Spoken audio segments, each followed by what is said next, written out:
They look like they come from your worst nightmares.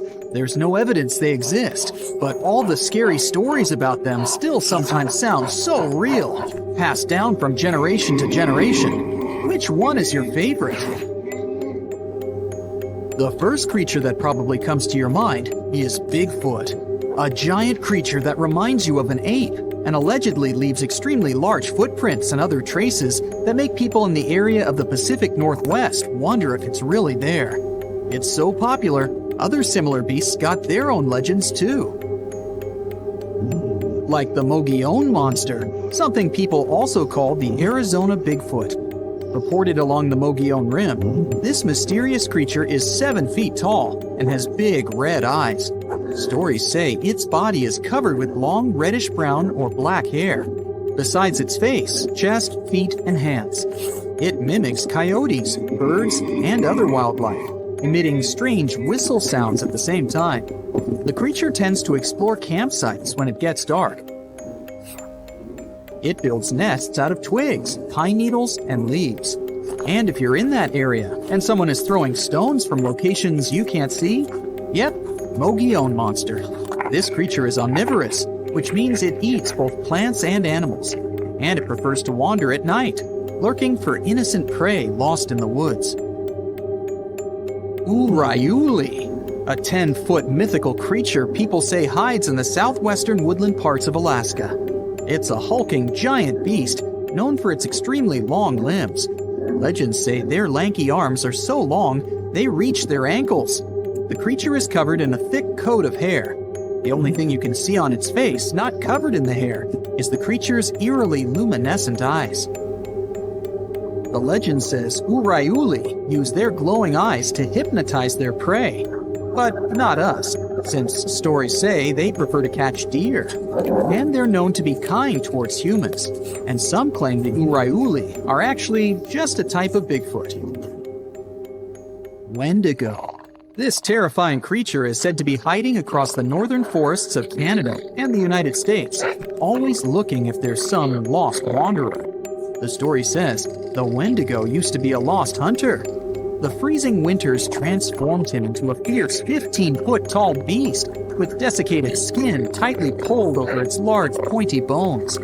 Stories about this creature showed up in the 20th century, and people say the beast still roams around the forest in long, cold winters, constantly looking for lost people he could grab from the darkness. Lake Worth monster. This scary creature that's part man, part goat is also called the island monster. This 7-foot-tall monster is so strong, it could hurl car tires like they were just plastic toys. In a worst nightmare scenario, it could appear in the darkness, sailing from the treetops and fiercely landing with full force on the hood of passing cars. That's how the first people who reported its existence described it. Lake Worth is located west of Dallas and east of Fort Worth. There's a landmass in the middle of this mystical lake known as Greer Island. The legend says that's where this scary monster, also known as Fort Worth's answer to Bigfoot, roams. And that's where some skeptics and thrill seekers still go, wandering around and trying to discover if the legend is true. Lurking in the darkness with its scary red eyes, meet the Mothman, a humanoid beast reportedly seen in the 1960s in Point Pleasant in West Virginia. On one cold night in November of 1966, 2 young couples reported to the police that they saw a big gray creature with glowing red eyes. It looked like a flying man with wings around 10 feet wide. During the next couple of days, more and more people said they saw the same thing. Later, a wildlife biologist from West Virginia University told reporters that these descriptions fit the sandhill crane. It's a big American crane almost as tall as a human being. It has a 7-foot wingspan and circles of red around its eyes. The gigantic bird may have got out of its migration route and started these stories. Or did it really?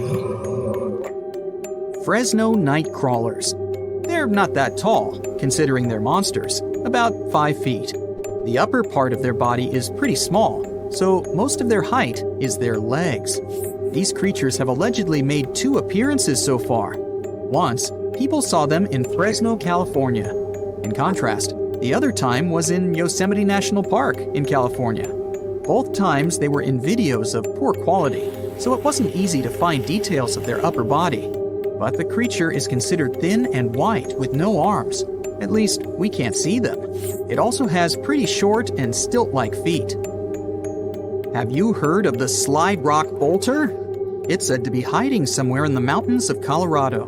To be precise, in Lizard Head Mountain, only a stone's throw southwest from Telluride. It's some sort of leviathan that lives on the land. This mountain whale carefully observes its surroundings with beady eyes while chilling atop Lizard Head. It hangs from the peak while its split, clawed tail faces its body downward. If anything steps into its territory, the beast lifts its malign fluke immediately and bolts down the mountainside, with its jaw full of razor-sharp teeth wide open. It gobbles whatever or whoever is in front of it, including miners, lost tourists, and loggers. It sweeps through trees and destroys all natural life that's been in its path for more than 100 years. Or at least that's what the legend says. Wow, that's the scariest one for me so far.